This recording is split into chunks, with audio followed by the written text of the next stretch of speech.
দেখো বিদেশে থাকলে আল্লাহ মুসাফিরের দোয়া কবুল করেন। লোকটা হলো মুসাফির। দুই, বিপদে পড়ে মাজলুম অবস্থায় আল্লাহ মাজলুমের দোয়া কবুল করেন।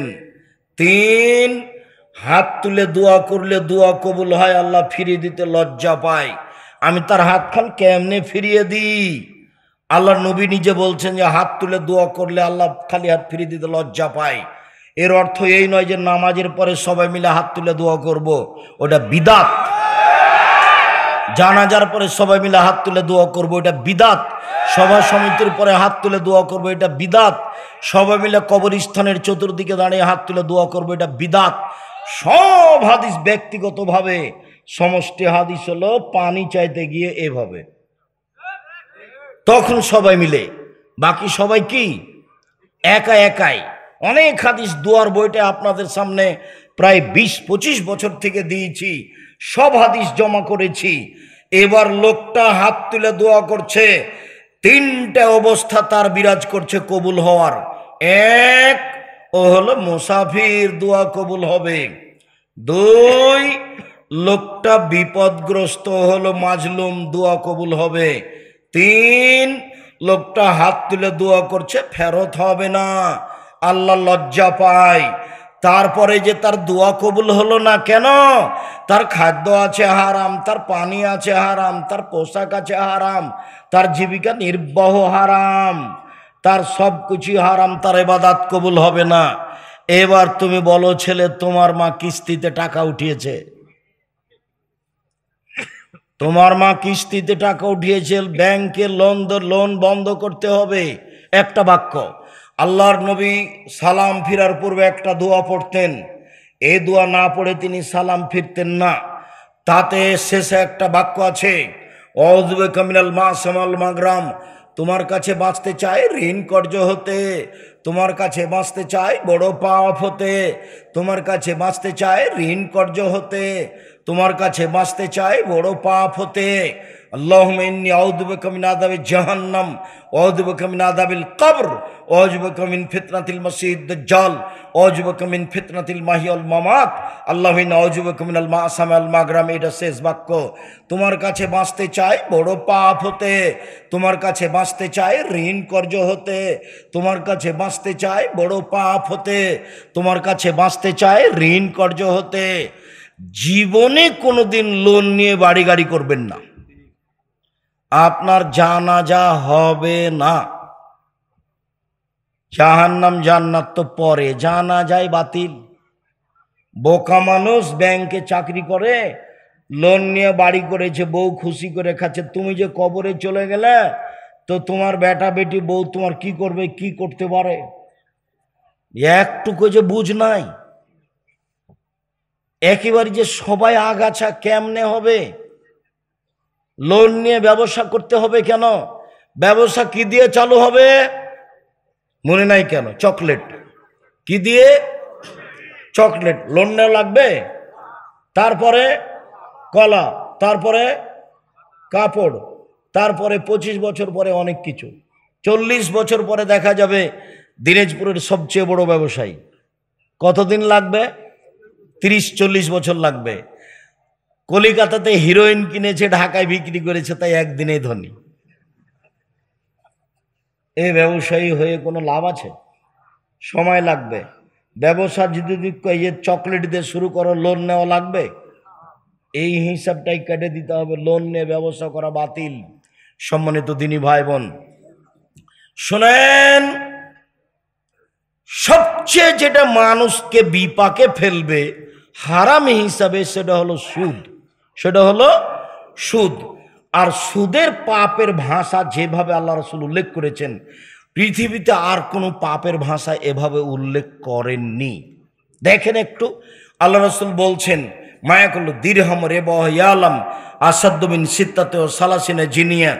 কেউ যদি জেনে শুনে 1 টাকা সুদ খায়, 36 বার জেনা করে যত পাপ হবে, 1 টাকা সুদ খেলে তার চেয়ে বেশি পাপ হবে। শোনেন, এই ছেলে দেখো তো তুমি মনে করতে পারো কিনা, পাপের জগতে সবচেয়ে বড় পাপ কি বলো তো? শিরক। তো শিরক করলে কি জেনা করার সাথে তুলনা করা হয়েছে? না। পাপের জগতে দ্বিতীয় বড় পাপ কি? পিতামাতার অবাধ্য চলা। পিতামাতার অবাধ্য চলে বড় পাপ হবে, কিন্তু সেটা জেনার সাথে বলা হয়েছে না। পাপের জগতে তৃতীয় পাপ কি? মিথ্যা সাক্ষী দেওয়া। মিথ্যা কথা তো পরে, ওটাও বড় পাপ, কিন্তু মিথ্যা সাক্ষী দেওয়া কেন?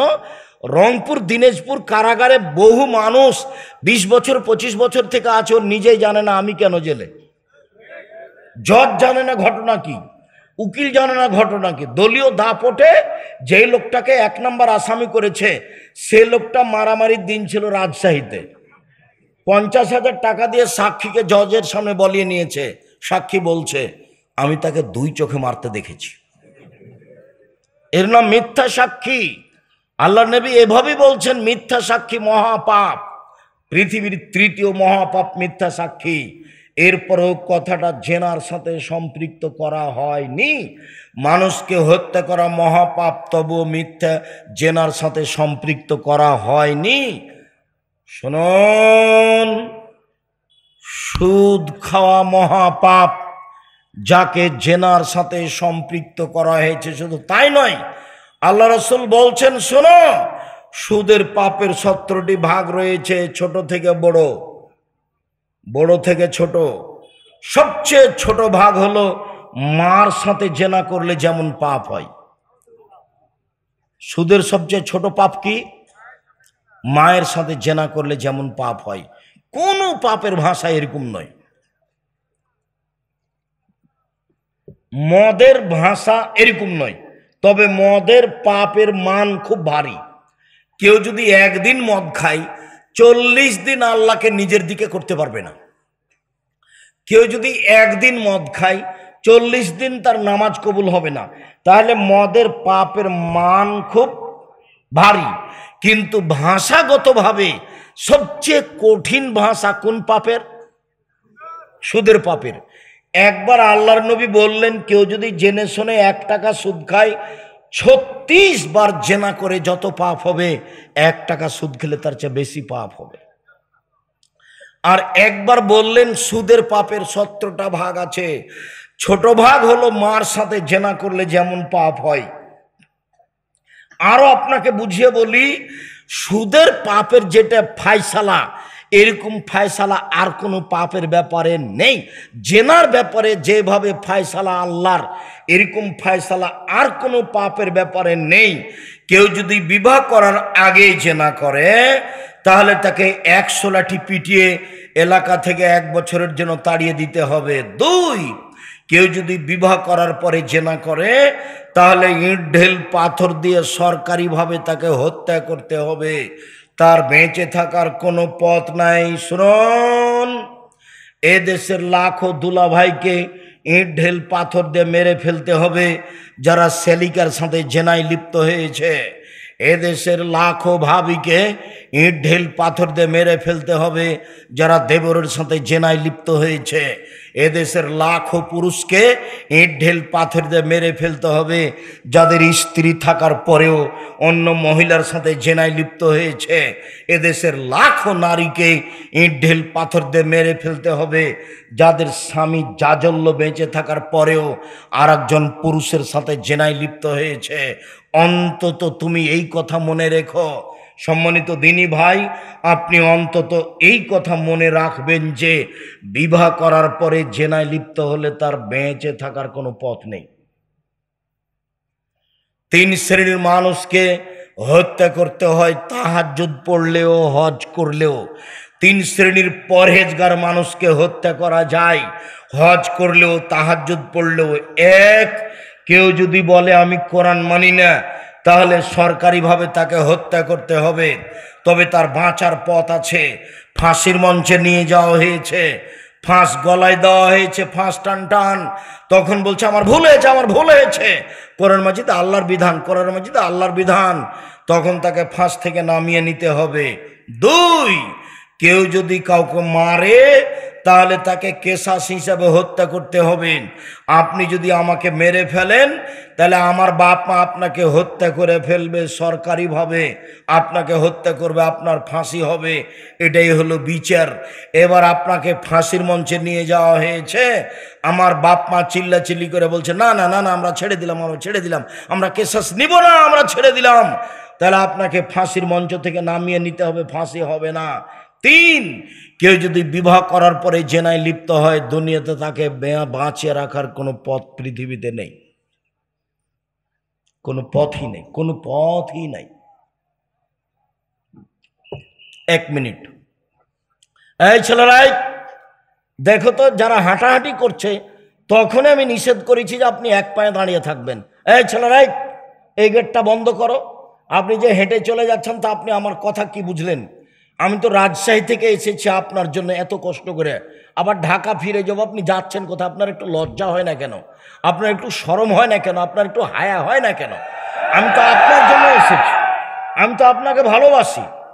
আপনি চলাচল করছেন কেন? এই মেয়ে, তোমাকে যে আমি কথা বলতে নিষেধ করলাম, আরেকজন মহিলা যদি আপনার গায়ের উপর দিয়ে চলে যায় আপনি মুখ খুলবেন না, চুপচাপ এক খেয়ালে বসে থাকবেন। সুদ খেলে কি হবে হাদিস অনুবাদ না করে আমি একটু বাস্তব আপনাকে দেখাই। আমার দিকে চেয়ে থাকবেন, এক খেয়ালে চেয়ে থাকবেন, 19-20 হয় না যেন। না, বিবাহ করার পরে জেনায় লিপ্ত হলে কি হয় সেটা দেখে আলোচনা আজকে শেষ করে দেব। বিবাহ করার পরে জেনায় লিপ্ত হলে কি হয় তার একটা বাস্তব দেখাই। যা তোমরা তুমি গামে দিয়ে, গামেদ সম্প্রদায়ের একজন মহিলা আসলো, গামেদ বংশের, এসে আল্লাহ রসুলকে বলছেন, তাহির নিয়া রাসূলুল্লাহ, আল্লাহ রসুল আমাকে পবিত্র করেন।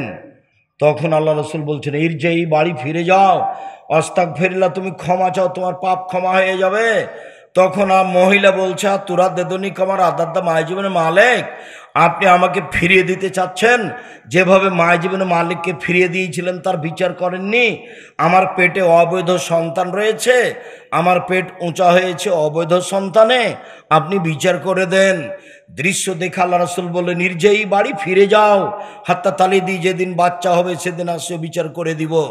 মুসলিম গ্রন্থে এসেছে, সবে মাত্র বাচ্চা প্রসব হয়েছে, ওকে ন্যাকড়াতে জড়িয়ে নিয়ে এসে রাসূলের দরবারে বলছেন, এ দেখেন বাচ্চা প্রসব হয়েছে, বিচার করে দেন। দৃশ্য দেখে আল্লাহ রাসূল বলছেন, নির্জয়ী বাড়ি ফিরে যাও, ফর্দ ই হে, বাচ্চাকে দুধ খাওয়াও, হাত্তা তাফতে মি হে, যেদিন বাচ্চা দুধ ছেড়ে দিবে নিয়ে আসছে, ও বিচার করে দিব। মহিলা বাচ্চা নিয়ে চলে গেল, বাচ্চাকে 2 বছর দুধ খাওয়ালো। 2 বছর পরে বিচারালয়ে উপস্থিত, তখন বাচ্চার হাতে এক টুকরা রুটি রয়েছে, এই রুটি প্রমাণ করে বাচ্চা খাদ্য খেতে পারে। ফাওয়াশশাদাহু বিয়াদি রাজুলিন মিনাল মুসলিমিনা, আল্লাহ নবী বাচ্চাটাকে একজন মুসলমানের হাতে দিলেন, যাও তুমি বাচ্চাটা লালন পালন করো। বললেন সঙ্গী সাথী, এই যাবো বেহা, তোমরা একে মাঠে নিয়ে যাও। অফিরুল্লাহ সাদরিহা, মাঠে নিয়ে গিয়ে গর্ত খুঁড়ে বুক পর্যন্ত মাটিতে পুঁতে দাও। সুমার জমিহ, তারপর ইট ঢেল পাথর দিয়ে তাকে মেরে মেরে দুনিয়া থেকে বিদায় করো। সাহাবীগণ বলছেন, আমরা তাকে মাঠে নিয়ে গেলাম, মাঠে নিয়ে গিয়ে গর্ত খুঁড়ে বুক পর্যন্ত পুঁতে দিলাম, চতুর্দিক থেকে ইট ঢেল পাথর মারতে লাগলাম। খালিদ ইবনে ওয়ালিদ বলছেন, একটা পাথর আমি তার মুখের উপরে মারলাম, পাথরটা মুখে লেগে মুখ ফেটে রক্ত বের হয়ে ছিটা আমার গায়ে এসে লাগলো। ফাসাব্বাহা, খালিদ তাকে গালি দিয়ে বসলেন, ছি ছি ছি ছি, একজন জেনাকারিনী মহিলার গায়ের রক্ত আমার গায়ে লাগলো। এইটুকু বলতে আল্লাহ রাসূল বললেন, মারলেন খালিদ, খালিদ থামো, তুমি গালি দিও না। লাকাদ তাবাত তাওবাতান লাউ তাওবা সাহিবু মাকসিল্লাহ গফিরালাহু, এই মহিলা এত তোবা করেছেন, এই মহিলা এত ক্ষমা ভিক্ষে চেয়েছে। এরকম তোবা যদি বড় থেকে বড় পাপী করে তার পাপ ক্ষমা করা হবে খালিদ। শুধু তাই নয়, শোনো, এর তোবা যদি মদিনার সব পাপীকে ভাগ করে দেওয়া হয়, সব পাপীর পাপ ক্ষমা করা হবে। খালিদ তুমি একে গালি দিও না। এই কথা বলার পরে আল্লাহ রাসূল তার জানাজা করলেন, কাফন দাফন করলেন। তিনি ঘোষণা করে দিলেন যে তার পাপ ক্ষমা হয়ে গেছে, কিন্তু তিনি এই কথা বলতে পারলেন না, যাও তোমার বিচার হবে না, তোমার পাপ ক্ষমা হয়ে গেছে। তিনি এই কথা বলতে পারলেন না। কেন? ওপর থেকে ফায়সালা, বিবাহ করার পরে জেনায় লিপ্ত হলে তার বেঁচে থাকার কোনো সুযোগ নেই। হাদিস বুখারী মুসলিম আপনাকে আমি কি দিয়ে বুঝাই? ইনি হচ্ছেন পৃথিবীর সবচেয়ে বড় মানুষ, যিনি জানাজা দিলেন, কাফন দাফন করলেন, যিনি গালি দিয়ে নিষেধ করলেন। ইনি কে? ইনি হলেন মুহাম্মদ সাল্লাল্লাহু আলাইহি সাল্লাম। মানুষ হিসাবে তার চেয়ে বড় মানুষ কেউ পৃথিবীতে আসেনি। জান্নাতের গেটে লেখা আছে সর্বপ্রথমে যিনি জান্নাতে প্রবেশ করবেন তিনি মুহাম্মদ সাল্লাল্লাহু আলাইহি সাল্লাম। বিচারের মাঠে যেদিন কেউ কথা বলতে পারবেন না, এমনকি ইব্রাহিম আলাইহিস সালাম বলতে পারবেন না, সেদিন কে কথা বলতে পারবেন? সেদিন মুহাম্মদ সাল্লাল্লাহু আলাইহি সাল্লাম বলতে পারবেন। এত বড় মানুষ একটু বলতে পারলেন না, ঠিক আছে যাও, তোমার বিচার হবে না, বিচারের মাঠে আমি দেখে নেব কি করা লাগে। আর আপনাদের দেশের হুজুর বলছে হাত তুলে দোয়া করেন তো সবাই মিলে, আমি দেখব। হুজুর পাগলা, পাগলা হুজুর। বিবেচনা বলে কোনো জিনিস নাই। বিচারের মাঠ, এত বড় মানুষ সাহস করে বলতে পারলেন না যে ঠিক আছে। বললেন তো যে পাপ ক্ষমা হয়ে গেছে, খালিদ গালি দিও না, বললেন যে পাপ ক্ষমা হয়ে গেছে, আবার নিজে জানাজা করলেন। বোঝা যায় না মনে হয় কথা। জানাজা করলেন মানে তিনি তার জন্য কি করলেন? ক্ষমা চাইলেন, নিজে কাফন দাফন করলেন। এত বড় মানুষের সব কিছু করলেন, কিন্তু এই কথাটা বলতে পারলেন না যে চাও তোমার বিচার হবে না, আমি দেখব। সম্মানিত দিনী ভাই বোন, বলছিলাম যে সুদের পাপ মহাপাপ, যেই পাপকে জেনার সাথে জড়ানো হয়েছে। সুদের শেষ কথাটা বলি, কেউ যদি সুদ খায় তাহলে তাকে রক্তের নদীতে ফেলে দিয়ে 5 থেকে পাথর মেরে তার মুখকে ভেঙে চৌচির করা হবে। কেউ যদি 1 টাকা সুদ খায়, 36 বার জেনা করে যত পাপ হবে, 1 টাকা সুদ খেলে তার চেয়ে বেশি পাপ হবে। 2, সুদের পাপের 70টি ভাগ রয়েছে। ছোট ভাগ হলো মার সাথে জেনা করলে যেমন পাপ হয়। 3, কেউ যদি সুদ খায় তাহলে তাকে রক্তের নদীতে ফেলে দিয়ে 5 থেকে পাথর মেরে তার মুখকে ভেঙে চৌচির করা হবে। 4, কুল্লু লাহমিন নাবাতা মিনাস সহতে কানাতিন নার আওলা বিহি, যেই শরীর সুদে বাড়বে, হারাম উপায়ে বাড়বে, ও জাহান্নামে যাবে। সুদের ফলাফল জাহান্নাম। 24 ঘন্টার মধ্যে কিস্তি বন্ধ করতে হবে, সুদ লেনদেন বন্ধ করতে হবে। যাদের কোটি কোটি টাকা ব্যাংকে আছে তারা সুদ নিয়ে নিজে খাবে না, অসহায় পুরুষ নারীকে দিয়ে দিবে, কওমি বেসরকারি মাদ্রাসায় দিয়ে দিবে। সুদ ওখানে রাখলে তারা ভোগ করবে অন্যায়ভাবে। আপনি নিয়ে ওটাকে ফকির মিসকিনকে দিয়ে দেন, শক্ত হাতে রাখেন, ছেলে মেয়েকে নসিহত করে দেন, আর লিখে দেন আপনি নসিহতনামা যে বেটা ব্যাংকে এত টাকা থাকলো, সাবধান, কোনোদিন সুদ খাবা না, যা আসবে সেগুলো উঠিয়ে হিসাব করে কাকে দিয়ে দিবা? অসহায় পুরুষ নারীকে দিয়ে দিবা, কওমি বেসরকারি মাদ্রাসায় দিয়ে দিও। সম্মানিত দিনী ভাই বোন, আমি আপনাদেরকে হালাল রুজি খাওয়ার অনুরোধ জানিয়ে বলছি, আব্দুল্লাহর মনে বড় স্বাদ। এই দেশের মাটিতে দেশ জুড়ে তাকে মক্তব চালু করতে হবে। হঠাৎ একদিন দেখলাম গাড়ির গায়ে লেখা আছে আদ-দাওয়া ইলাল্লাহ। আমি বললাম আব্বু, গাড়ির গায়ে লেখা আছে আদ-দাওয়া ইলাল্লাহ, এটা মানে কি? তখন আমাকে বলছে আপনাকে 30 বছর যাবৎ বক্তব্য দিতে দেখলাম। আমি লন্ডন, ফ্রান্স, ইটালি দেশ, পৃথিবীর বিভিন্ন দেশ ঘুরে এসে দেখলাম ইহুদি খ্রিস্টান বিদ্যার বুদ্ধি বিক্রি করে খায় আর আমাদেরকে বোকা বানায়। আমাদের ছেলের মাথায় থাকে কিষান কামলা হিসাবে ডালি থাকে মাটির, আর আমাদের হাতে থাকে মোবাইল। আমাদের হাতে কি থাকে? আমাদের হাতে মোবাইল থাকে, আর খেলনা থাকে, আর জুয়া থাকে। এইটা থেকে যদি আমাদের জাতিকে বাঁচাতে হয় তাহলে মক্তব ভিত্তিক শিক্ষা কার্যক্রম এবং দাওয়াতি কার্যক্রম চালু করতে হবে। এই লক্ষ্যে মাঠে নেমেছি। দেশ জুড়ে মক্তব চালু করতে হবে, মক্তব চালু করব ইনশাআল্লাহ। মর্মে সকল দিনী ভাই বোনকে তাকে পরামর্শ দেওয়ার জন্য অনুরোধ জানিয়ে জামিয়া সালাফের জন্য দোয়া করতে বলি। আমার মনে বড় স্বাদ, এই দেশের মাটিতে আমি সর্বোচ্চ সর্ববৃহৎ প্রতিষ্ঠান গড়বই গড়ব ইনশাআল্লাহ, যেখানে ছেলে মেয়ে বাংলা, ইংরেজি, আরবি উন্নত মানের শিক্ষা অর্জন করে জাতির অন্যায়ের বিরুদ্ধে লড়বে মুখে কলমে মিডিয়াই। সেটাই হলো জামিয়া সালাফিয়া। জামিয়া সালাফিয়া এখন প্রায় 5,000 ছেলে মেয়ে শিক্ষা অর্জন করে। শিক্ষক শিক্ষিকা প্রায় 300 জন রয়েছেন। ইন্ডিয়ান আছেন, সৌদি আরবের আছেন, বাংলাদেশের আছেন, শিক্ষক শিক্ষিকা ভরপুর। এই প্রতিষ্ঠানের সম্মেলন হচ্ছে মার্চ মাসের 7-8 রূপগঞ্জ, নারায়ণগঞ্জ, ঢাকা। মার্চের 7-8 রূপগঞ্জ, নারায়ণগঞ্জ, ঢাকা। আমি দিনাজপুরের দিনী ভাই বোনকে এই সম্মেলনে অংশগ্রহণ করার জন্য অনুরোধ জানিয়ে